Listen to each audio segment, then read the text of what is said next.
जरा सोनिए सुन जरा।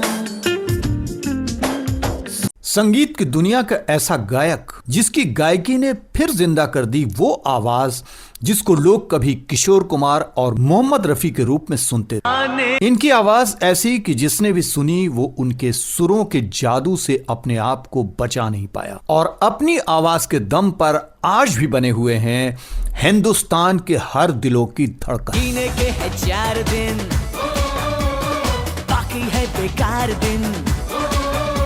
ये सिंगर उस समय बॉलीवुड में आया था जब पूरे भारत में कुमार शानू और उदित नारायण का एक छत्र राज चल रहा था। तो ऐसे में इस गायक की आवाज ने कुमार शानू और उदित नारायण की आवाज और नाम शोहरत का तिलिस्म तोड़ दिया। सूरज हुआ मध्यम, चांद जलने लगा आसमां। इस गायक के गानों की सफलता ऐसी कि इनको पद्मश्री जैसे सम्मान से सम्मानित किया गया। लोगों ने इनको इतना प्यार दिया जिसकी वजह से ये बॉलीवुड और पूरी दुनिया पर 1.5 दशक तक राज करते रहे। देशभक्त हो, रॉक स्टाइल या भक्ति संगीत, इस गायक ने सभी अंदाज में अपनी आवाज देकर सभी को अपनी आवाज का कायल बना दिया। संदेश आते हैं हमें तड़पाते हैं कुछ भी संगीत की दुनिया की सभी भाषाओं का यह सिंगर हमेशा अव्वल बना रहा। 15 से अधिक भाषाओं में गीत गाकर यह सिंगर बन गया था अपने आप में एक रिकॉर्ड जिसको तोड़ना आज तक हो गया है मुश्किल।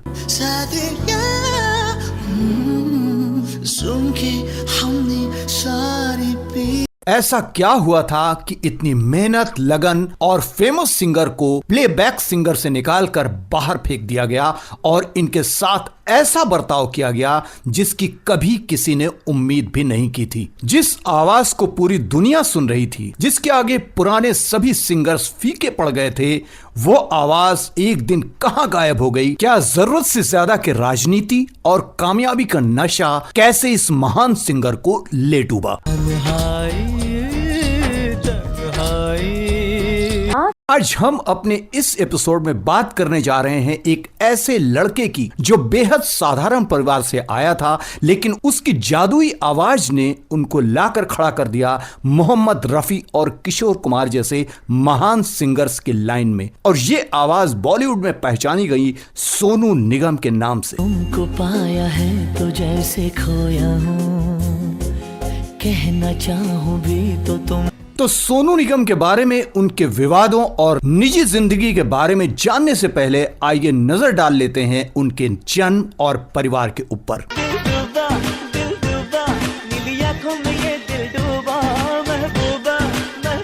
सोनू निगम का जन्म हरियाणा के फरीदाबाद में 30 जुलाई 1973 को एक साधारण से परिवार में हुआ था। इनके पिता का नाम था अगम कुमार निगम और इनकी मां का नाम था शोभा निगम। आपको हम बता दें कि सोनू निगम के पिता भी एक सिंगर थे और वो उस दौरान की शादियों और पार्टियों में अपनी आवाज का जादू बिखेरते थे। अगम कुमार निगम ने काफी संघर्ष किया था अपने आप को बनाने में। वो काफी दुख और तंगहाली से भी गुजरे थे। दिल की धड़कन हर पल तेरे गीत सुनाती है, कोई न हो। सोनू निगम के पिता जब कहीं अपनी परफॉर्मेंस देने जाते थे तो सोनू को अपने साथ लेकर जाते थे। पिता को यूं मेहनत करते देख सोनू ने भी महज 5 साल की कम उम्र में ही अपने पिता के साथ हाथ बटाना शुरू कर दिया था। वो भी अपने पिता के साथ गाना गाते, स्टेज शो करते। अब पिता और पुत्र दोनों मिलकर अपने आप को बनाने और संवारने का संघर्ष कर रहे थे। इसके बाद समय यूं ही गुजर रहा था। सोनू इसी गायकी के बल पर कई म्यूजिक कंपटीशन में हिस्सा लेते थे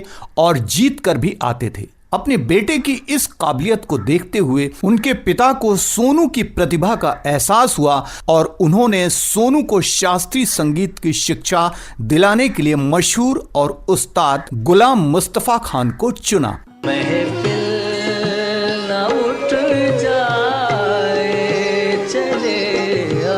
अगम कुमार का सपना था कि वो खुद हिंदी सिनेमा के लिए एक बड़े सिंगर बने, लेकिन किस्मत ने उनका साथ नहीं दिया। लेकिन अब उनको यह सपना अपने बेटे के रूप में पूरा होता हुआ नजर आ रहा था और बेटे को सफल बनाने के लिए अगम कुमार फरीदाबाद से मुंबई शिफ्ट हो गए। सोनू निगम पूरी मेहनत के साथ संगीत में डूबे हुए थे। वो अपने पिता का सपना साकार करना चाहते थे, लेकिन इसके लिए सबसे पहले सोनू को एक ब्रेक की जरूरत थी और सोनू निगम को अपनी जिंदगी का पहला ब्रेक दिया टी सीरीज के मालिक गुलशन कुमार ने। शिव शंकर को जिसने पूजा उसका ही उद्धार हुआ।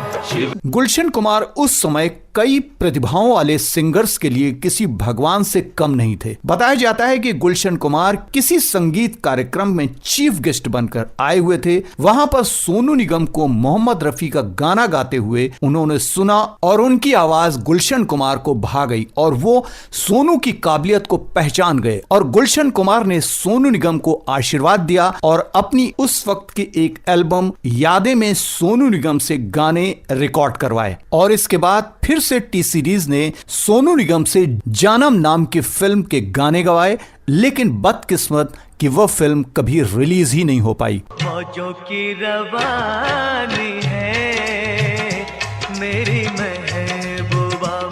सोनू निगम गुलशन कुमार के काफी पसंदीदा सिंगर बन गए थे और इसीलिए उनको आज मेरी जान प्लेबैक सिंगिंग कराई गई और सोनू का यह पहला गाना ही बॉलीवुड में डेब्यू सॉन्ग के रूप में माना गया। आसमान वाले ज़मीं पर उतर के 1995 में एक म्यूजिकल शो सारेगामा में एक एंकर के तौर पर काम करने लगे। धीरे धीरे सोनू बड़े बड़े म्यूजिक डायरेक्टर्स की नजर में आ रहे थे। उनको काम और नाम दोनों मिल रहा था, लेकिन उस समय म्यूजिक इंडस्ट्री पर कुमार शानू और उदित नारायण का राज चल रहा था। जादू तेरी नजर खुशबू बाजीगर मैं बाजीगर दिल वालों का मैं दिल। उनके स्टिलिज्म को तोड़ने के लिए सोनू निगम एक गाने के मिलने का इंतजार कर रहे थे, जो उनको उनके पहले गुरु गुलशन कुमार ने ही दिया। साल 1995 में गुलशन कुमार ने एक फिल्म बनाई बेवफा सनम। इश्क में हम तुम्हें क्या बताएं किस कदर चोट खाए। और इस फिल्म में सोनू ने 2 जबरदस्त गाने गाए। उस दौर में वो गाने इतने हिट साबित हुए कि कई रिकॉर्ड टूटे और उस वक्त सोनू निगम के 2 गाने बहुत ज्यादा फेमस हुए। अच्छा सिला दिया तूने मेरे प्यार का, अच्छा सिला दिया तूने मेरे प्यार। ये धोखे प्यार के धोखे मैंने दिल पे सहे है रो रो के। लेकिन ये तो अभी शुरुआत थी। इसके बाद सोनू निगम ने एक गाना और गाया फिल्म बॉर्डर का, जिसमें सोनू निगम को टॉप सिंगर बना दिया। संदेशे आते हैं हमें तड़पाते हैं कुछ चिट्ठी आ। इसके बाद सोनू की आवाज से सजी एक फिल्म आई परदेस। सोनू की आवाज में गाए गए सभी गानों ने धमाल मचा दिया और इन गानों के आधार पर सफलता ने सोनू को कामयाबी के रथ पर बिठा दिया। मैंने उसके शहर को छोड़ा, उसकी गली में दिल को तोड़ा, फिर भी सीने में धड़कता है। जहां सोनू निगम फिल्मों के लिए एक से बढ़कर एक गाने गा रहे थे, तो वहीं सिंगर्स अपने प्राइवेट एल्बम भी निकाल रहे थे। तो ऐसे में सोनू निगम भला कहां पीछे रहने वाले थे। सोनू निगम ने भी साल 1999 में अपनी मधुर आवाज में दीवाना नाम से एल्बम निकाल डाली और इस एल्बम के सभी सॉन्ग्स यंगर्स के दिलों और दिमाग पर छा गए और सोनू निगम की फैन फॉलोइंग में एक जबरदस्त उछाल आ गया।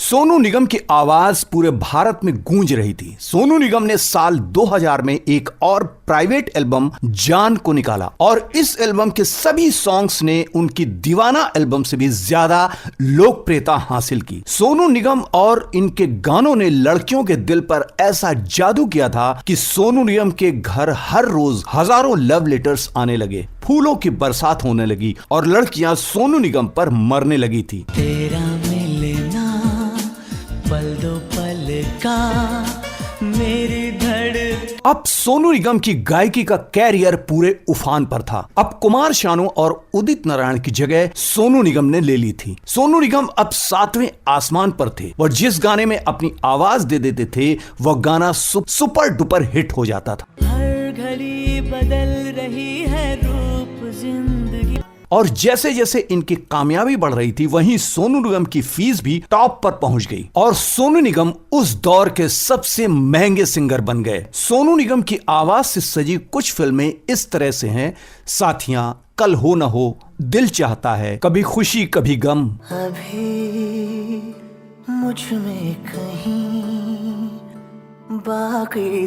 तो दोस्तों ये था सोनू निगम की गायकी और उनकी सफलता का सफर जिसमें उनको सिर्फ खुशियां मिली। लेकिन अब बात करते हैं उनकी निजी और विवादित सफर के बारे में जिसकी वजह से ये बॉलीवुड से गायब हो गए। सोनू निगम अब अपनी सिंगिंग के चरम पे थे तो साल 1995 में उनकी मुलाकात एक बंगाली लड़की मधुरिमा मिश्रा से हुई। पहली मुलाकात में इन दोनों को एक दूसरे से प्यार हो गया था और साल 2002 में इन दोनों ने शादी कर ली। शादी के 5 साल बाद सोनू निगम एक बेटे के पिता बने जिसका नाम नेवाल निगम रखा गया। ये वो समय था जब सोनू निगम का पर्सनल और प्रोफेशनल दोनों ही लाइफ अच्छी चल रही थी। अब सोनू निगम का सब कुछ अच्छा चल रहा था तो कैसे उनका इतना सब कुछ खत्म हो गया, कैसे दुनिया सोनू निगम को भूल गई और कैसे इस शानदार और जबरदस्त सिंगर की इतनी बेकदरी हुई, ये सब बातें हम आपको आगे बताएंगे।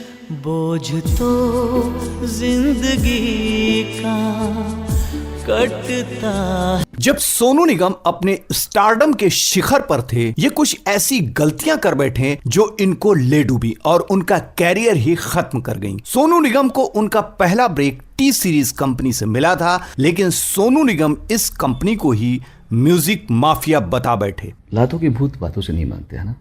शराफत की भाषा सबको समझ में नहीं आती, लेकिन माफिया है, माफिया तो माफिया की चाल चलेगा, उसको तो आदत है। इसके बाद सोनू निगम ने एक वीडियो भी जारी किया और टी सीरीज के मालिक भूषण कुमार का नाम लेते हुए उनको एक्सपोज करने की बात कही। बात इतनी बढ़ी कि भूषण कुमार की पत्नी दिव्या खोसले ने तो सोनू निगम को एहसान फरामोश तक कह डाला। ये तो भाई पूरी तरह से एहसान फरामोश होकर दूसरी कंपनी में चले गए थे। और जिसके बाद सोनू निगम को टी सीरीज म्यूजिक कंपनी से काम मिलना ही बंद हो गया और सोनू निगम का जरूरत से ज्यादा बोलना उन पर ही भारी पड़ गया।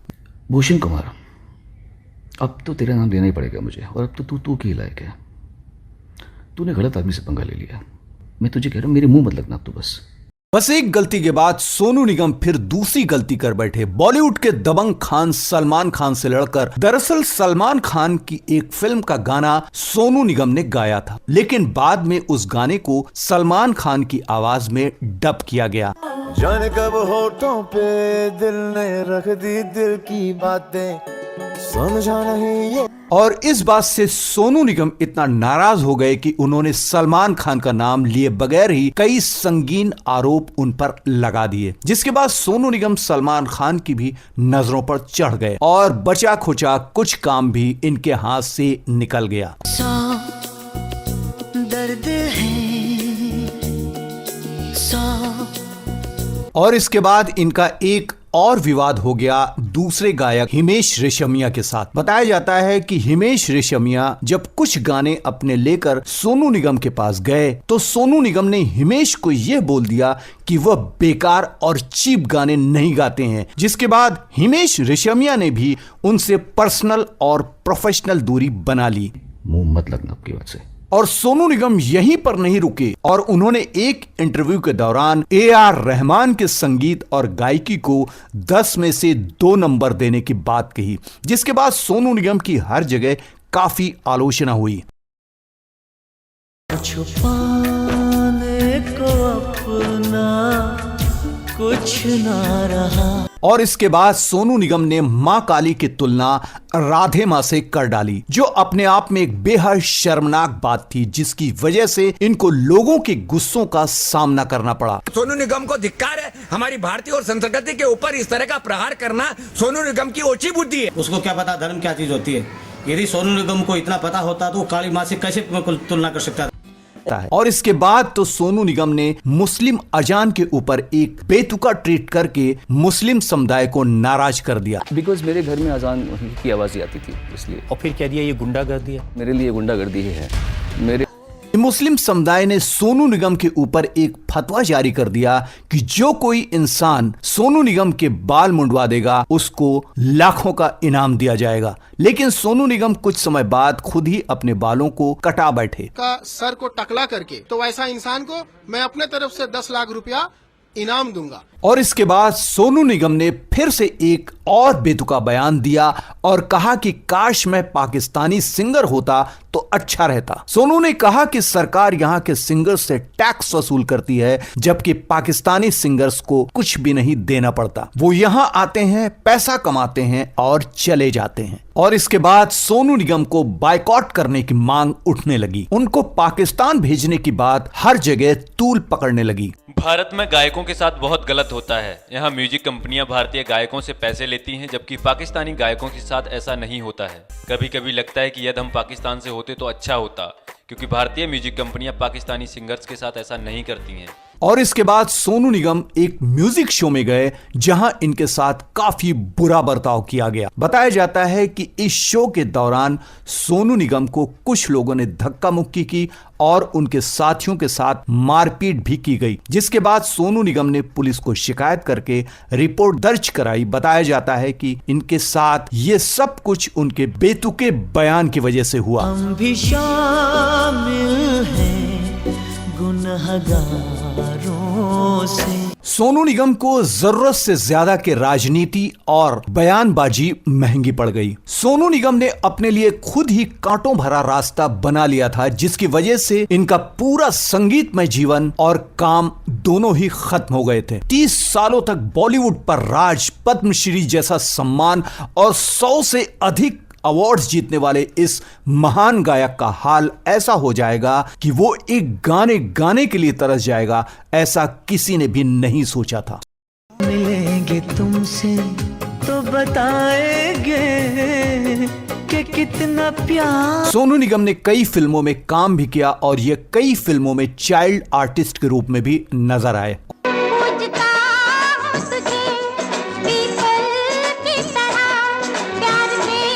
और बड़े होने के बाद भी संगीत के साथ फिल्मों में काम करते हुए नजर आए, लेकिन इनको बतौर फिल्म एक्टर पसंद नहीं किया गया और ये पूरी तरह से एक्टिंग में फेल हो गए।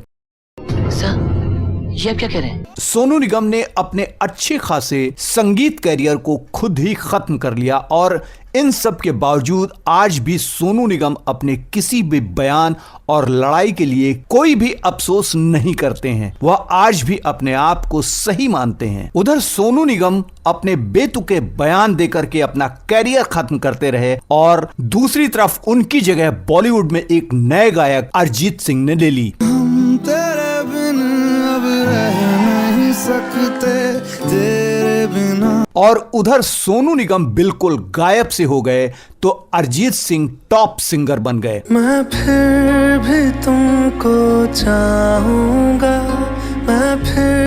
अब सोनू निगम के पास काम के नाम पर कुछ भी नहीं है, बस अपने कुछ लाइव शोज के जरिए लोगों के बीच बने हुए हैं। लेकिन हम उम्मीद करते हैं कि सोनू निगम जल्द ही एक बार फिर से अपनी खोई हुई जगह हासिल कर लेंगे। सोनू निगम के ऊपर बड़े बुजुर्गों की कहावत बिल्कुल सही बैठती है कि जरूरत से ज्यादा और बेवजह बोलना भी हमेशा नुकसानदायक होता है। हाल अपना कहें किसको। सोनू निगम का पूरा संगीत का जीवन, जिसमें उनको सफलता और असफलता दोनों ही मिली, हम उनके उज्जवल भविष्य की कामना करते हैं। और यदि सोनू निगम से जुड़ा हुआ कोई भी किस्सा या जानकारी अगर आपके पास है तो हमें कमेंट बॉक्स में शेयर जरूर करें और अपनी राय हमें अवश्य दें। और जल्द ही हम फिर से एक ऐसी सच्ची कहानी को लेकर हाजिर होंगे। तब तक आप अपना और अपने परिवार का ख्याल रखें। धन्यवाद। कभी अलविदा ना